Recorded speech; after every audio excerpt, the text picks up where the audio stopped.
Radio to bring you the latest news you can use, news you can trust. Listen to Newsnight weekdays 6 p.m. I'll go above and beyond the headlines, followed by Med Talk Health Talk. We'll talk about how to keep ourselves healthy during the pandemic. Politics as usual. Our guests for tonight, two political science professors. Up close and more. Catch CNN Philippines Hour in all RPN AM radio stations. Weekdays, 6 to 7 p.m. Radio Philippines Network. Radio Philippines Network. EX General Santos. EX General Santos. Una sa balita. Una sa balita. Musika o kalingawan. Mas tulong pinalakas. Radyo.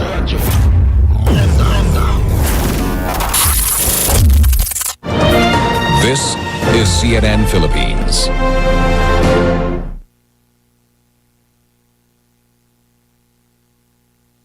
Seeing record highs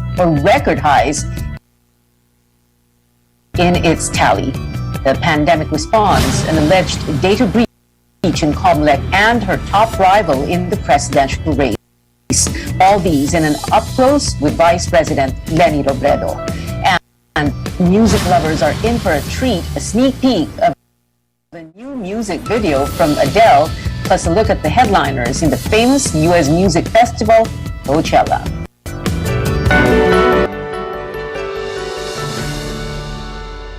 We begin with this, the country breaking records in the COVID-19 case tally. Yet again, 34,021 more people contracted the coronavirus, the biggest single-day increase in new cases. The Octa Research Group projects around 19,000 of these are from Metro Manila alone.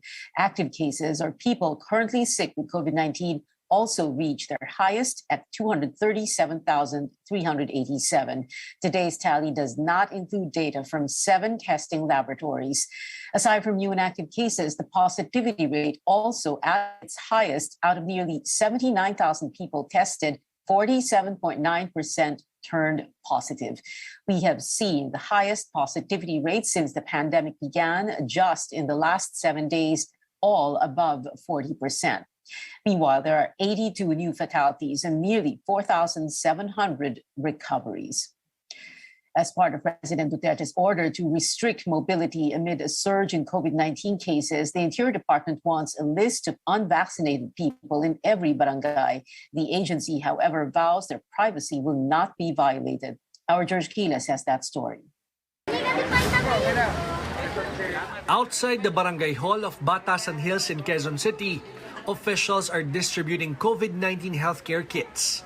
But these are limited to people who can show proof they are vaccinated. Active COVID-19 cases in Barangay Batasan has gone up to over 850.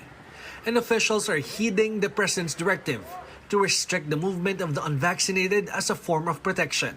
Sa utos ng aming kapitan, Jojo Abad, inatasan kami na manita doon sa mga walang vaccine card na sabihan, na obligahin na magpabakuna sila para makaiwas doon sa lumalaganap na sakit ngayon. Dapat lang talaga para malayo rin sila sa kasi mas sila, open sila sa virus ngayon pag wala silang pangontra sa yung vaccine.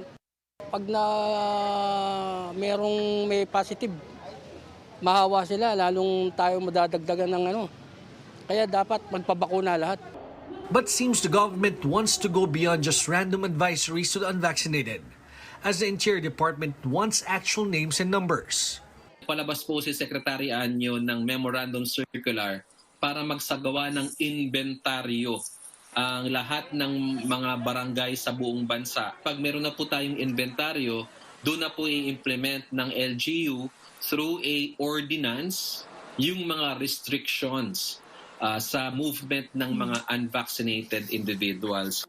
Interior Undersecretary Jonathan Malaya believes getting the names of unvaccinated people does not violate their privacy or even the Data Privacy Act. Hindi ito ipapaskil, hindi ito ipapublish, no? Hindi ito released to the public. pang sa level lamang ito ng barangay. So hindi natin nakikitaan ito ng violation ng privacy ng isang individual. In Metro Manila, 14 of the 17 local government units have passed ordinances restricting the movement of the unvaccinated during Alert Level 3 and up. George Cahiles, CNN Philippines. The Commission on Human Rights is appealing to transportation officials to revise a policy barring unvaccinated people from taking public transport. Commissioner Lea Armamento says the policy may do more harm than good as it discriminates against the fundamental rights of certain sectors.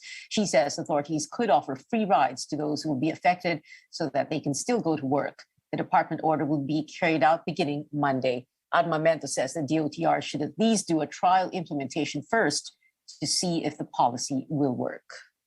There must be an ample services that will be provided for the unvaccinated.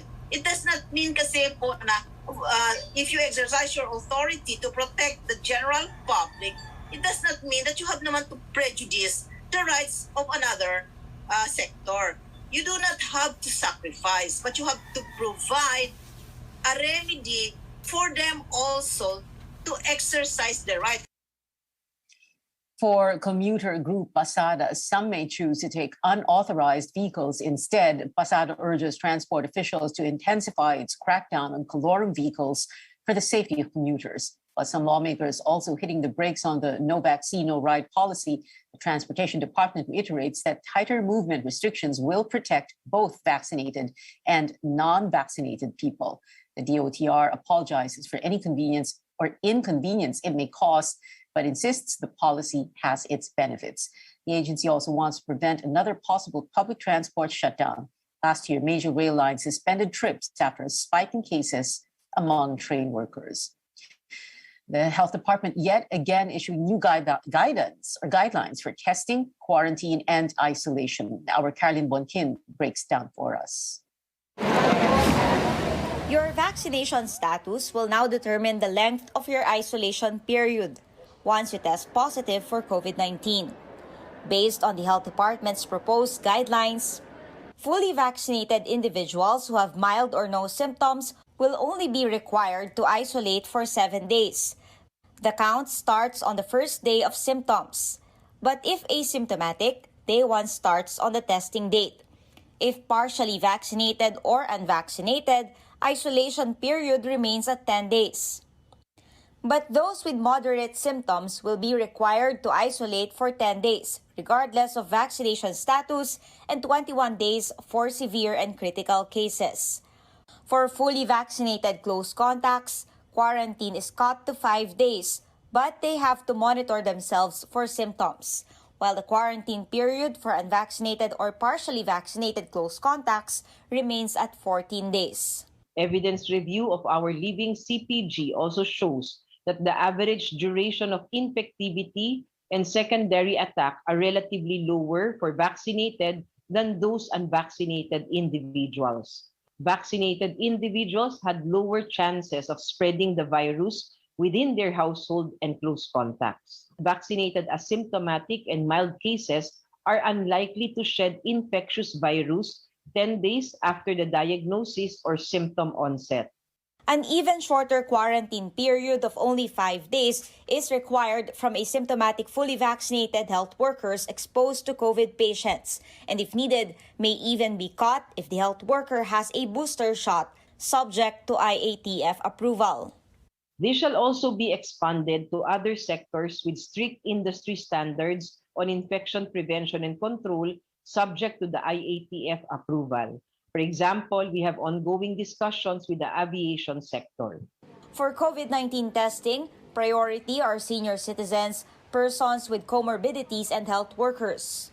This is because those above 60 years old or with comorbidity can be provided with different medicines or antivirals within the first 5 days of their symptoms. We prioritize, given the limitations of our testing capacity at the moment, we will prioritize those who will benefit from the testing. A COVID-19 test is optional for asymptomatic close contacts, but they have to monitor themselves for symptoms. If they need to be tested, This should be done on the 5th day from exposure. Caroline Bongkin, CNN Philippines. The Pandemic Response Task Force raising the alert level status in 28 more areas. We're showing you the list. These places will be under alert level 3 beginning Friday, January 14th. That's tomorrow until the end of the month. This covers more than a dozen provinces in Luzon, 7 cities and provinces in the Visayas, and 5 cities in Mindanao. Today, officials are also sitting down to determine the next steps for Metro Manila, which is at critical risk because of the Omicron surge. Let's bring in our Malacanang correspondent, Trisha Terada. Trisha, did the government heed the recommendation of Metro Manila mayors to maintain the status quo?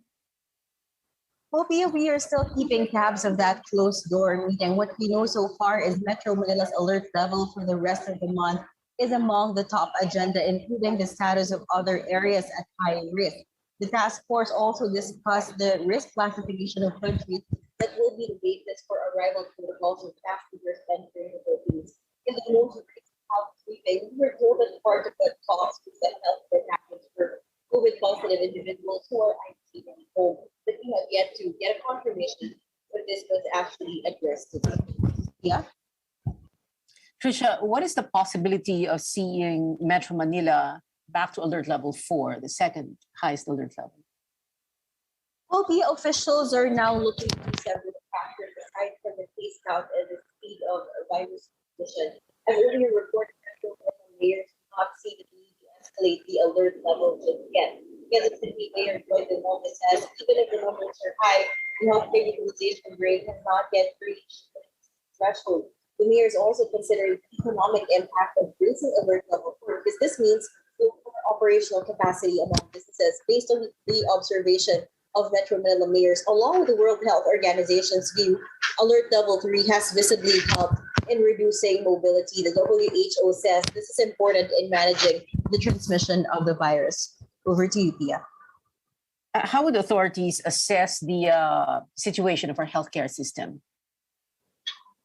Well, the one hospital command chief and health secretary, undersecretary Leopoldo Vega says the situation is manageable so far, even if they're receiving an average of 1,120 calls during this surge. He says most of these do not require ICU care. September of last year, ang number of calls namin ay talagang referrals and sa mga hospitals for intensive care units, especially yung yung nakakaproblema din in terms of the distribution of oxygen supply at the time. So yun ang ating nakita noong September. Ito ngayon January, nakita natin na yung mga tawag mostly on the isolation facilities, home isolations, at saka kukonti na yung referrals namin na sa mga 15% yung referrals namin for the hospitals and for intensive care unit services. Based on the DOH data, Vega says more than 3,000 healthcare workers are currently in isolation. To address this, he says some hospitals are suspending elective surgeries and other non-COVID services to deploy health workers to care for COVID patients. Back to you, Pia. Yeah, Trisha, there is data that suggests vaccination rates in provinces are quite low.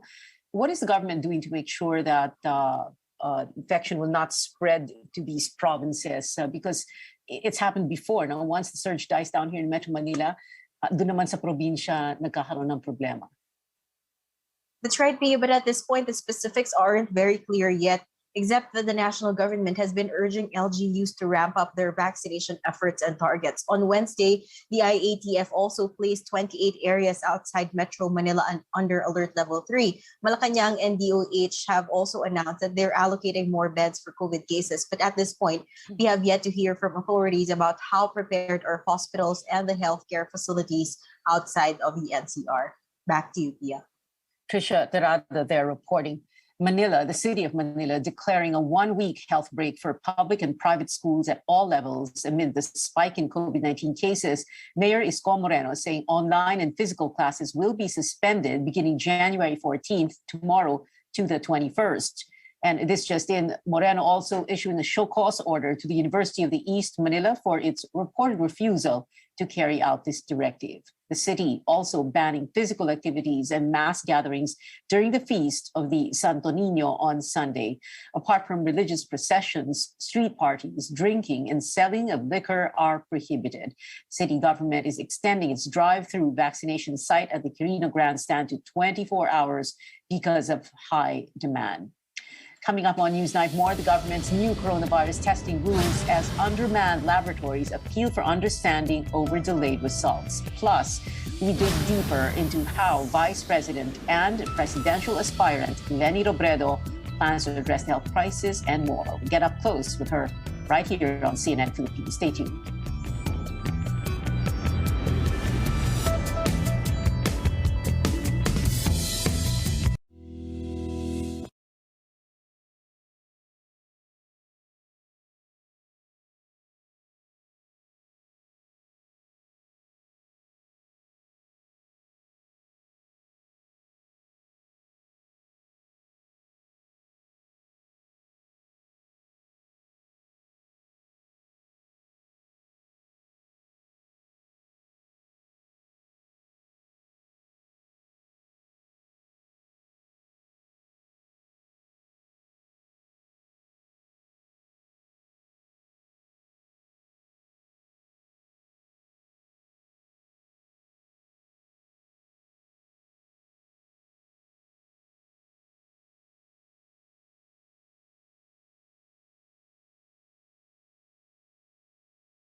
Welcome back to Newsnight, where we go above and beyond the headlines. I'm Pia Ontiveros. The government recalibrating its testing strategy to address backlogs and delays in releasing test results because of limited manpower in laboratories.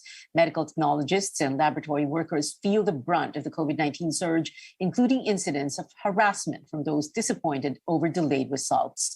More from Tristan Nadalo. It feels like 2020 again for medical technologist Aljo Hernandez and his colleagues from a clinical laboratory in Quezon City, with the influx of patients wanting to get tested for COVID-19 and the overwhelming workload due to limited manpower. We spoke to him after his 16-hour shift. Na-degrade na kami, binumura kami, sinisigawan. So ang hinihingi lang nga namin, unawain nyo kami. Kasi kung kayo may sakit, kami rin nagkakasakit, kulang kami sa manpower, napapagod din kami, napupuyat kami, kulang kami sa tulog. While they are doing their best, he appeals for understanding as many health workers are stretched to the limit. Minumura nyo mga health workers, sinisigawan, kahit over the phone, face-to-face, hindi nyo alam, kulang pa yan sa tulog, hindi pa yan nakainom ng tubig, hindi pa yan bathroom break. Echoing Aljo's statement is former lab manager of the Lord's Grace Medical and Industrial Clinic. He says due to the surge, they now work beyond capacity. Please be patient with your results. We are assuring that your samples are being processed with quality. The healthcare workers right now are so tired, they're so overworked, and sorry to say, they're underpaid. Even big laboratories manned by Philippine Red Cross personnel experienced delay in results due to manpower issues. Speaking to CNN Philippines, Philippine Red Cross Chairman Senator Richard Gordon says they even send samples outside Metro Manila to process the results. They'll have to be patient because mahirap naman magkasakit lahat. Kung magkasakit lahat, di lalong wala na magtetest. Masyadong entitlement natin kung siya. All labs are overwhelmed. Some have closed down, in fact, private labs. To address the testing backlog, the Health Department issued an updated guidelines on COVID-19 testing. Healthcare workers, senior citizens, and persons with comorbidities are the priority groups for testing. Those not part of these groups but exposed to infected people only need to isolate and quarantine as soon as possible. Because of limited testing, and also because some of our laboratory technicians are either in isolation or quarantine, so the testing output or capacity is reduced because of these circumstances. The health department reports an average of 50 to 70,000 tests on a daily basis amid the ongoing surge. Tristan Udalo, CNN Philippines. At least 32 inter-island passengers who arrived at the Zamboanga City port last night tested positive for COVID-19 after undergoing rapid antigen tests. They're set to undergo confirmatory RT-PCR tests today. The COVID-positive individuals were among the 613 passengers on board the SMA to go vessel that sailed from Manila to Dumaguete City. A total of 245 passengers were tested as part of the requirements for inbound travelers coming from high-risk areas. A Nobel Peace Prize 2021 winner wants to put a stop to disinformation on social media by penalizing the firms behind these platforms. Stanley Gaheta tells us more. Nobel Peace Prize winner Maria Ressa wants to have a law that will hold Facebook, YouTube, and other social media platforms accountable when it comes to spreading disinformation online. At a Senate hearing on Wednesday, the Rappler CEO says the accountability should not only be on those who post wrong information, but also on companies behind the online platform as well. In the United States, part of the reason that the social media platforms, that the tech platforms are able to move forward without any accountability or liability for content for information operations is because there's a law in 1996 that was passed, and the Section 230 gives them cover. But in the Philippines, we actually don't. Ressa believes social media has been used to distort the facts and that social media owners should be responsible in regulating online behavior. Disinformation works like cocaine, he said. If you sniff once or twice, it may not change your life. If you use it every day, it will make you into an addict, a different man. The Senate panel also suggests the removal of ad placement of companies on video spewing lies and false information to prevent them from earning from it. Part of the infrastructure is that based on the data that we have initially received, and we'd like this confirmed, about 27 billion pesos worth of digital ads were spent last year. So that's 27 billion pesos worth of ads going into all these various digital platforms. Facebook is now the world's largest distributor of news, and yet studies have shown that lies laced with anger and hate spread faster and further than the really boring facts. Meta, the company behind Facebook and Instagram, and the Department of Justice agreed that there should be stricter rules covering social media ethics. And we are here to partner with you on crafting legislation like that to the extent that we're still welcome to do so. I do acknowledge what you've mentioned on having more specific accountability, and we will do our due diligence. Ressa believes strong rules should be implemented as soon as possible to avoid influencing more people, like the voters, in the coming elections. Stanley Guete, CNN Philippines. Still ahead on Newsnight, Vice President Leni Robredo pushes for a different approach to ending the health crisis, the war on drugs, and more. She joins us for an up-close conversation next. We also have the latest in music, details on Adele's newest release, and the artists that will headline this year's Coachella when we return.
Welcome back to CNN Philippines. Cabinet and senior officials during the administration of former President Fidel Ramos backed Vice President Leni Robredo's presidential bid.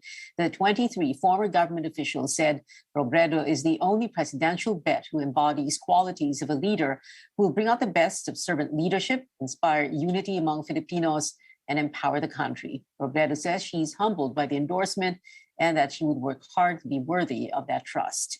Meanwhile, Senator Manny Pacquiao says the government should conduct free mass testing to contain the pandemic, not resort to coercion. The statement comes amid planned restrictions on the unvaccinated. Senator Ping Lacson welcomes the National Privacy Commission's probe into the alleged hacking of Comlec servers.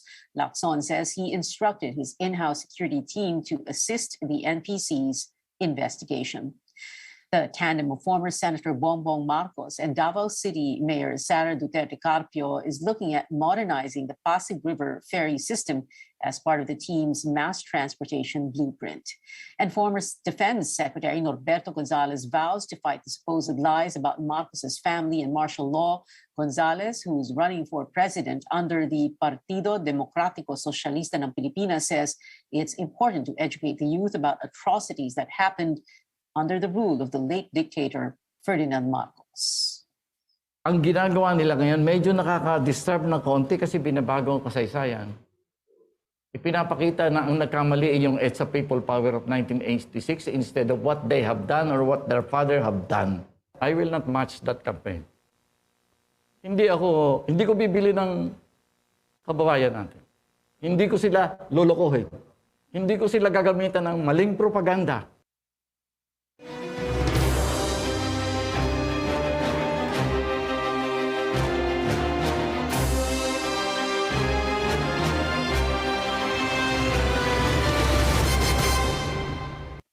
Helping Filipinos navigate through a raging pandemic and now seeking answers from the Commission on Elections over an alleged data breach. Vice President Leni Robredo juggles her time to personally address these top-of-mind national concerns while making her case to the Filipino people to bid or in a bid for the highest position in the land come May 9th, 2022. We now have the Vice President herself for an up-close interview here on Newsnight. Good evening, ma'am, and thank you very much for joining us. Let's begin with this, the pandemic, of course, that is really top of mind. We understand that you don't like the or appreciate the government policy of no vaccination, no ride. As a matter of fact, you say what is important is to ramp up vaccination. What we need to do is to inform and incentivize. Can you explain more about that? You know, Pia, we have been having Vaccine Express in many parts of the country. And from our experience, hindi kailangan takutan eh. From our experience, kailangan mo lang talagang tiyagaan to educate people. You have to make sure that yung vaccination accessible to them. And pangatlo, talagang to incentivize. I will give you a very specific example. We did the vaccination in Capas Tarlac for the Aita community. Before we went, we were already being warned that ayaw ng Aita community magpabakuna. Pero when we went, talagang we worked with the local government units, sinundo sila, nagbigay kami ng mga food packs, nagbigay kami ng mga other incentives. And you know, the turnout was very, very good. And we have not just done that in Capas. But we have been doing that elsewhere. So para sa akin, dapat sana yung vaccination, hindi siya lalabas na paparusahan ka kung hindi ka bakunado.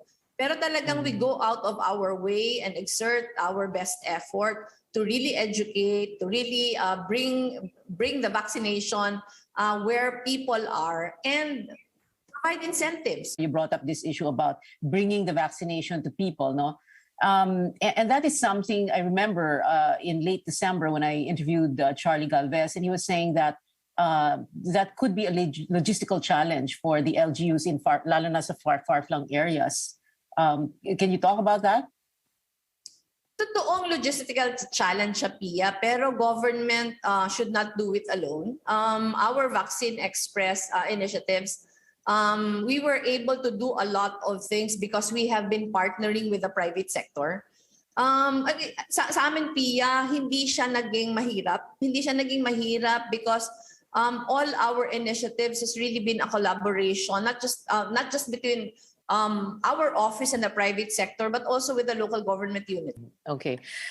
Ma'am, about a week, was that a week or 2 weeks ago, I remember you were very upset with allegations on social media that one of your daughters had skipped or cut quarantine or something or other. And also, after Christmas, before New Year's, ang daming nagalit doon sa Poblacion Girl and yung isa pa, no? Pero nakasuhan din naman yung dalawa.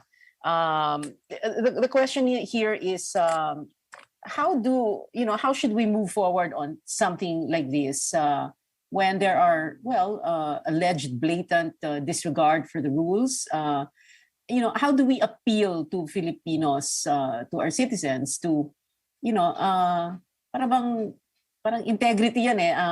Pwede na, integrity is what you do even when no one is looking, right? Ito, Pia, dapat natuto tayo from the lessons na yung Poblacion Girl incident gave us. Nung sumabog yon, marami yung naglabasan. Apparently, it has been happening already. So gusto ko sabihin, may problema tayo sa implementation. Kasi yung protocols naman are in place. Kaya sa akin, Pia, kailangan we should have learned from that lesson kasi it was very costly for us. So yung sa akin, halimbawa, ito personal experience, Pia, na yung mga anak ko traveled from the US, dumating sila on the 20th, na-swab sila on the 24th, lumabas yung kanilang results on the 25th. Sa tatlo kong anak, isa yung nag-positive. So my daughter was telling me na tinawagan siya ng Bureau of Quarantine. The protocols were explained to her. Ang advice sa kanya, isolation facility. So ano naman, klaro yung mga protocols. So after checking out of the hotel, she went straight to the isolation facility, and nung nasa isolation facility, meron mga protocols in place. She was still required to do home quarantine for another 6 days. So kung nasusunod lang sana ito, Pia, maayos lahat. Halimbawa yung sa anak ko, walang nahawa in the family, na-control yung spread of the virus. The main reason why nangyari yung Poblacion Girl incident, kasi may nagsiskip ng protocols na kung hindi sumabog, hindi ma-reveal yung mga gaps in the implementation. Which is also why kinasuhan na nga several people and groups. No, but ma'am, my last question before we go to a break, if you were to win the election, what is the first thing you would do to address the pandemic on day 1, June 30? Minutes after taking your oath, for example, if you were to win.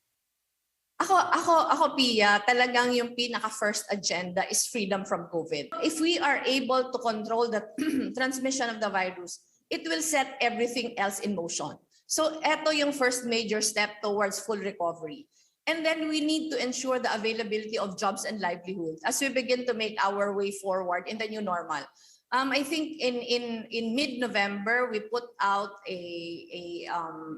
our kalayaan sa COVID plan already. And in December, we put out our Hanap Buhay para sa lahat. It's available sa lennyrobredo.com. And yung sinasabi natin, the core principle of this plan is ensuring that progress is felt in the communities. And really that begins with jobs. Yung kalayaan sa COVID, kabahagi doon yung getting the economy back on its feet, making sure that the healthcare system will be resilient moving forward, and yung education. Grabe yung damage to the education of our children. 2 years na, Pia. 2 years na hindi talaga nakakapasok yung marami sa ating mga So talagang ito yung mga priorities natin. And since elections na pinag-usapan, ma'am, let's jump from the pandemic to politics. But we're going to do that after taking this very short break. Keep it here on CNN Philippines.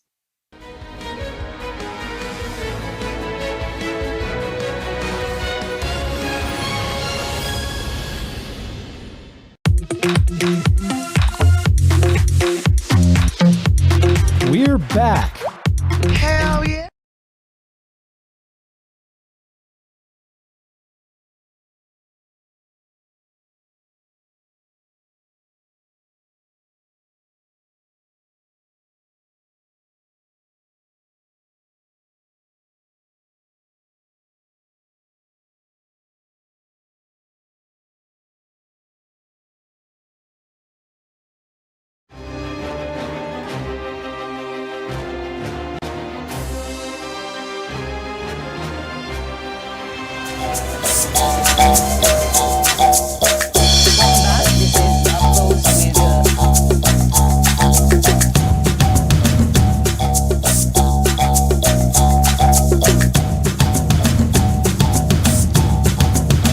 Kapayapaan at pagkakaisa,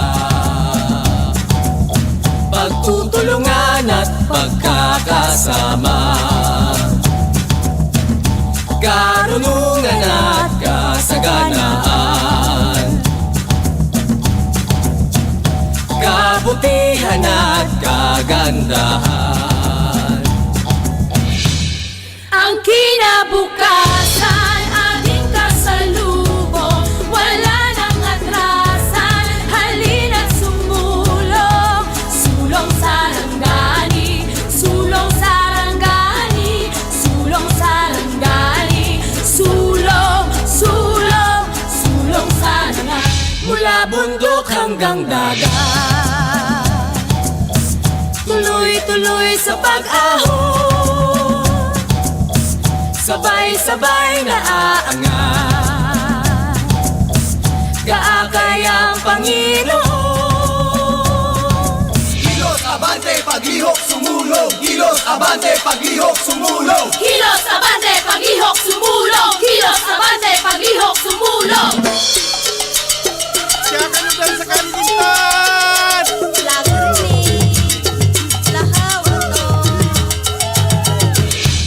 Ang kinabukasan ating kasalubong, wala nang atrasan, halina't sumulong. Sulong sarangani, sulong sarangani, sulong sarangani, sulong, sulong, sulong sarangan.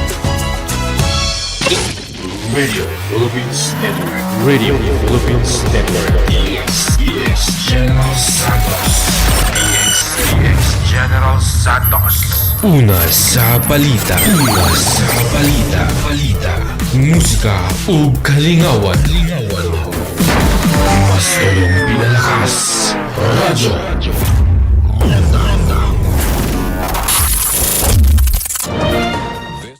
Has just begun, but the Commission on Elections' hands are already full amid new developments 4 months before the 2022 elections. On top of the agenda, the final list of candidates to be announced this week, shrugging off the standard-bearer Les Duterte-led PDP Laban faction's request to reopen the filing of certificates of candidacy. Also on the table, the preliminary conference on the disqualification case filed by the Akbayan Party list against presidential aspirant and survey frontrunner Ferdinand Marcos Jr. With COMELEC Chairman Sheriff Abbas and 2 commissioners stepping down next month and the recent rise in COVID-19 cases again stoking fears, what should Filipinos expect come May 2022?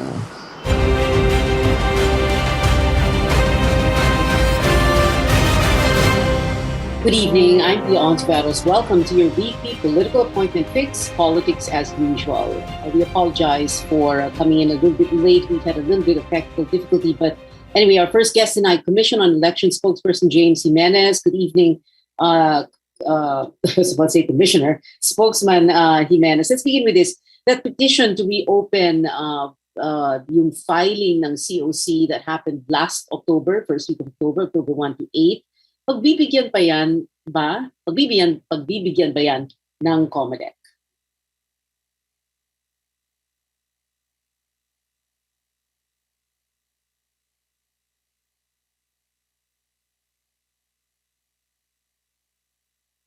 Sorry about that. Good evening, Pia, again.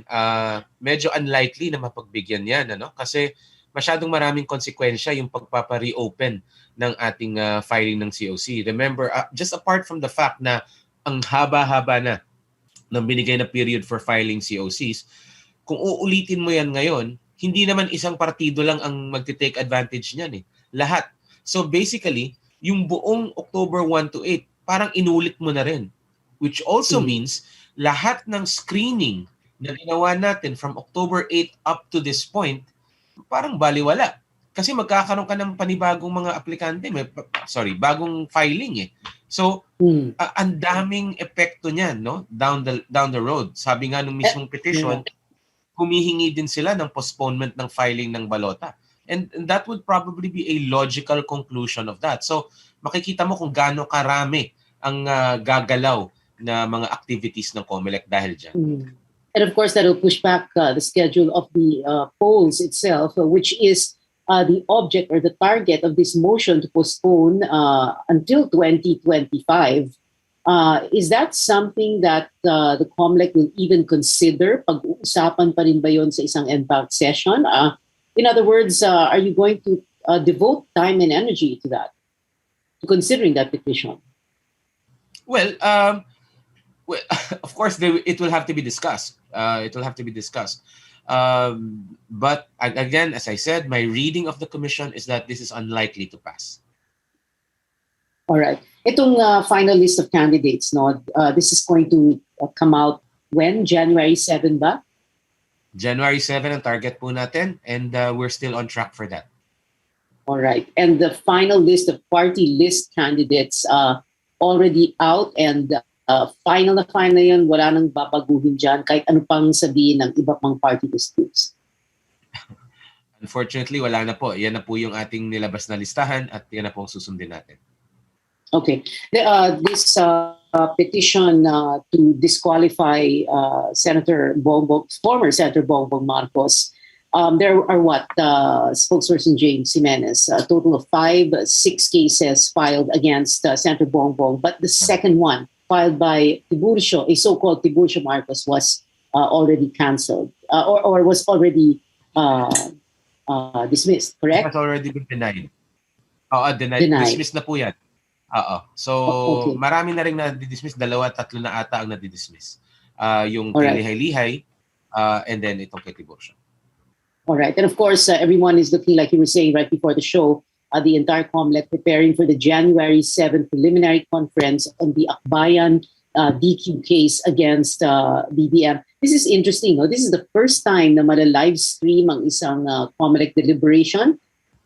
Is that right? And why? First time po ito at sa tingin ko sa pananaw ng division, mas makakabuti sa proseso kung marami makakita kung ano yung mga pag-uusapan. No? The division wants to have maximum transparency in this particular case so that the people will not be left questioning what happened. So magkakaroon tayo ng live stream. Again, as you said, for the first time. All right. At may threat pa si Commissioner Guanzon, that she throw in jail anyone who will be in contempt, who she will find in contempt. At sabi pa niya, 48 hours pa raw. Yes. Yeah. Usually, ang contempt, well, may contempt powers naman talaga ang COMELEC, and 48 hours is the usual period of confinement pag nako-contempt. Okay. And syempre, like she said, no, dapat yung mga abogado daw, both sides, sabi niya, to come prepared. Dapat best behavior, Ms. Pia. Best behavior and prepared. Dapat lang. Anyway, James Jimenez, we're going to speak to you again on the show a little later in the final stretch, but we'll be taking a very quick break for now. Stay tuned.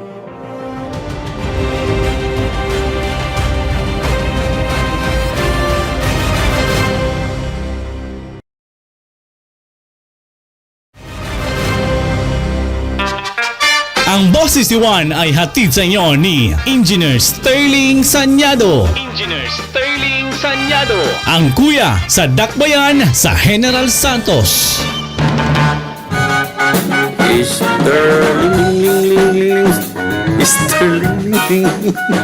Sterling Sterling, Sterling, Sterling, Sterling. This is CNN Philippines.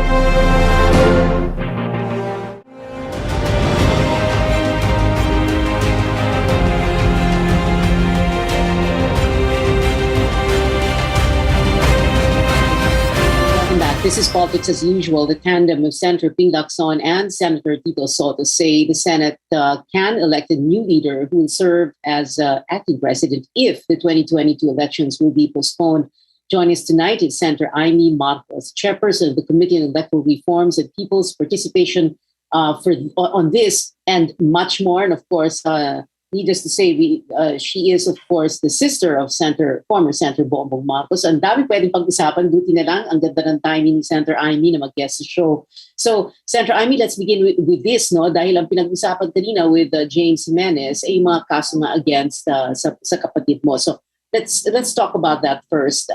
There are, 6 cases, 1 down, 5 to go. In the long run, what do you think really is going to happen to all these cases against you?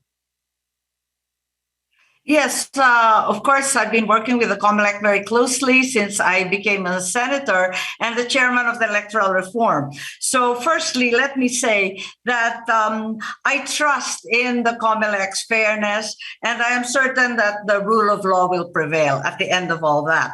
On the other hand, let me also say that I think it is most important that we allow the will of the people to be heard. Sundan natin ang kagustuhan ng taong bayan sapagkat itong mga sinasabi nga nila, mga kaso, mga technical obstacles that are being put in the way may eventually result in an assault on the credibility of the electoral process. That would be the worst thing that could possibly happen, resulting in instability in already very anxious times. Mm-hmm. So you are, Senator Amy, if I'm not mistaken, you are for the holding of the May 9, 2022 elections and no postponement, no moving of the election calendar whatsoever. Yes, as President Duterte has said repeatedly, the elections on May 9 will proceed in accordance with law and with the Constitution. And I think it must be so. Certainly, any effort to derail that schedule, which the COMELEC cannot even postpone, not even a new law can change that because it is written very clearly in our Constitution. Anything that endangers that will be in violation of the Constitution. Nabubuhay tuloy ang kung ano-anong chismis at haka-haka na may isisingit daw ng mga bagong kandidato. Bakit hindi naman linagay noon pa? There was such a long period, as Mr. Jimenez has stated. Why wasn't it filed at that point during the timely period? At nabubuhay tuloy ang nakakatakot na multo ng Noel or no election na ayaw natin na mangyari. Higit sa lahat, many of those on the administration side have said to me, hindi ba marami naman ang administration candidate. We are one political family, even if there are many candidates today. And like every family, there are grudges, there are hurts, there are roiling resentments even. But instead of dragging them to COMELEC and the courts and confusing people, why is it that we just do not talk about it like a family around the kitchen table? It is a family, after all, that surrounds the president, and there are no sins that cannot be forgiven in this kind of political family. Siguro, as the Pope said in his Christmas message, it is time for dialogue, for transparency, for openness, and a generous heart. No sins that cannot be forgiven. What exactly are you referring to, Senator Amy? I'm sorry, I didn't hear that. Oh, you said no sins that cannot be forgiven. What exactly are you referring to? Well, marami kasing nagsasabi na iba-ibang paksyon na nagkasakitan na, nagkasalitaan na ng masakit, may mga maanghang na salita na nabitawan. Wala namang problema yun, di ba? Tiisan tayong lahat. At the end of the day, we all fully support the President, his agenda, and the continuance of his exemplary projects and programs. Senator Amy, I know you said earlier na in no way should or can the elections on May 9, 2022 be postponed. However, if that theory of a scenario of the no-L situation happens, even without an election, si Ping Lacson and Tito Sen, Tito Soto have said na posible pa naman magkaroon ng acting president dahil meron pa rin beyond June 30, 2022, meron pa rin 12 senador. And one of them is you, who are incumbent until June 30, 2025. So if that situation happens, yung 12 senador na yon na incumbent ay pwedeng mag-elect ng Senate President who can be acting president. That is in the law anyway, right? In the Constitution. So it is possible. Yes. Theoretically, what would occur then is that succession law, or the laws on who will succeed the president in the event of a vacuum, will take place. And hindi na election law, kundi succession ang magte-take over dahil hindi nagkaroon ng election. This is something that we really do not want to happen, but theoretically, indeed, this could occur. And any of the senators who are able to sit until 2025 could possibly be elected as Senate President. Pero sana hindi ito mangyari. Alam na natin na napakahirap ng panahon. Meron pang Omicron ulit, na COVID na tayo, pagkatapos tinamaan pa ng Odette at sari-saring mga pinsala. This is really the time for credible and strong and united leadership. We simply cannot afford to defer the election against the Constitution. Agreed. The elections must push through May 9, 2022. Your brother, former Senator Bongbong Marcos, has been doing very well in pre-campaign surveys. Do you think this is going to hold when the campaign, whatever form it takes, depending on the pandemic?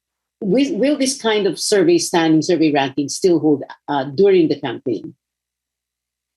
Well, as I've said before, these surveys come as a complete, if pleasant, surprise to all of us.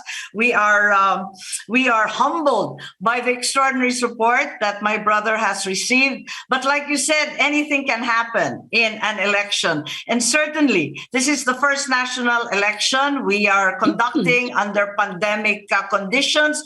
Even the COMELEC, it's still a work in progress, exactly what will be done and what will be allowed, because the Omicron, for example, has become a game changer and has literally become so infectious that perhaps these campaign activities that we are so traditionally accustomed to cannot be embarked upon any longer.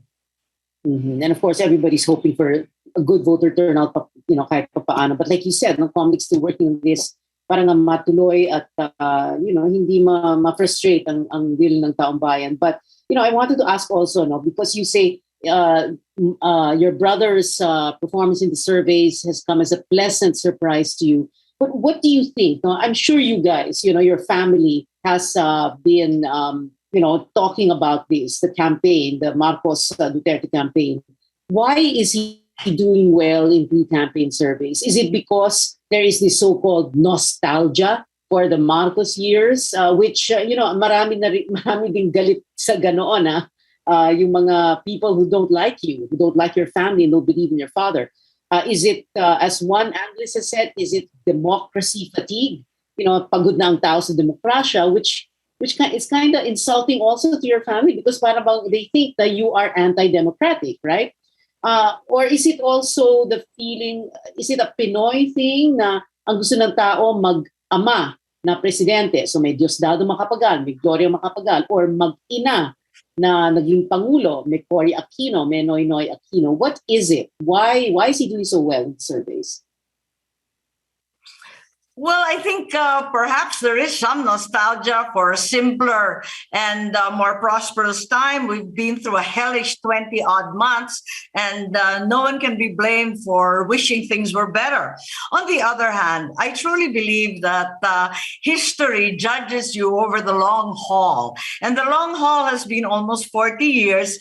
Biglang siguro na re-realize rin natin at napapakinabangan pa rin natin lahat ang mga iba't ibang project ng tatay ko. Biglang naaalala. For example, I mean, central to the effort against COVID has really been the fight in the medical sphere. And so many of the hospitals, very simply, were set up during my dad's administration, even the RITM for infectious tropical disease, even the different lung, kidney, heart centers. Suddenly, they've become center stage, particularly the PGH, for example, where my mother was so deeply involved.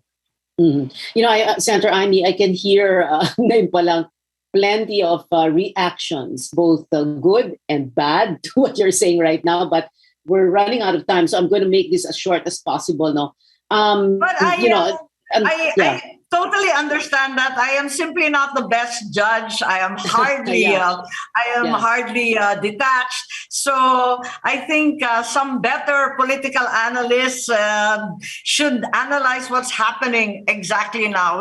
As I said time and again, this has come as a surprise to us, no matter how pleasant. Okay. Another surprise, of course, political surprise, is that, syempre, people are saying talagang namamayagpag ang mga Marcos because your son, Matthew, running for re-election as governor of Ilocos Norte, Sandro Marcos, Bongbong's son, running for congressman, and both running against a Fariñas, no? So Matthew being challenged by Manong Rudy Fariñas, Sandro running against Ria Fariñas, and then you're practically knocking at the gates of Malacanang. Was there this, and very quickly, we don't have time. Was there this conscious effort by your family, because a lot of people claim this is what you did, no, to rebrand yourself so that you would be, that you could get back into Philippine society, into Philippine politics? Meron bang ganon, nag-rebranding kayo or something? Sa palagay ko, hindi naman talagang conscious effort or even any attempt at revisionism. I think all along, my brother and I have been working very quietly, very steadily at the different posts that we have held, whether as senator in his case, in my case, as governor, as congressman. We've just been plugging along, and perhaps the time has come because it's been over 30 years, and perhaps we have more perspective, more distance, and the points of view have changed. I think it's also been a question of our failure to tell our side of the story, not because we know better or that we want to pick a fight, but simply because the media has been so difficult in the past, we never really spoke up. And I think it's our duty to at least talk about the things that happened as we personally saw them, as we experienced them. This has been our failure, and certainly we should also tell our side of the story so that the new generations will hear a well-rounded version of history. I can hear the reaction on social media right now. But anyway, Senator Amy Marcos, thank you so much for joining us tonight. Hope to see you again and your brother on the show very soon. Salamat.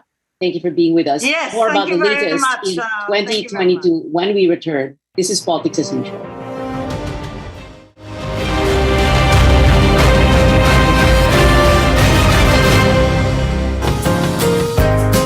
Para sa mga gusto diha mukaon og lamian nga pagkaon, of course nangita silang dapit kung asa ang lami nga barbecue, lami pod ang kalingawan matag adlaw dinhi na ta. Anong pangitaglain ha? Little Boss Hungry's Kitchen Grill and Resto Bar.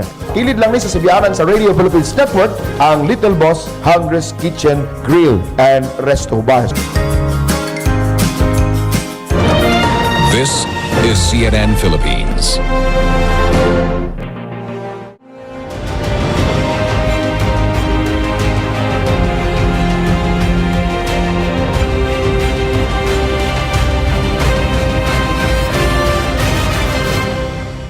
Like I said earlier on the show, babalikan po natin si COMELEC spokesperson James Jimenez, Chairman Sharif Abbas, Commissioner Rowena Guanzon, and Antonio Co are stepping down very soon. Meron na po ba tayong idea, no? Sino ba yung papalit? Or kung walang mga pangalan, if you don't want to share that with us, ano yung mga kailangan ng COMELEC? Abogado ba? IT expert ba? Manager? Someone who can, run things on the ground? Well, sa ngayon, wala naman tayong idea kung sinong ipapalit ng Pangulo, no? And it's always been that way. The President really doesn't tell the COMELEC kung sinong gusto nilang gawin. I suppose at some point they will probably consult with the sitting commissioners, but again, all of that ultimately nasa prerogative ng Pangulo kung sinong i-appoint niya. Kung ano ang kailangan ng komisyon, well, that's a very good question. Ano? Marami nagsasabi, kailangan namin ng mga taong merong skills sa management at siguro sa pag-organize ng mga malawakang paggalaw ng mga tao at equipment at pag-oorganisa ng isang halalan, because a lot of people don't get it, but elections are actually a massive logistical exercise. You're making sure that all of the ballots are getting to the proper places and so on. So maganda kung merong ganyang klaseng abilidad yung ating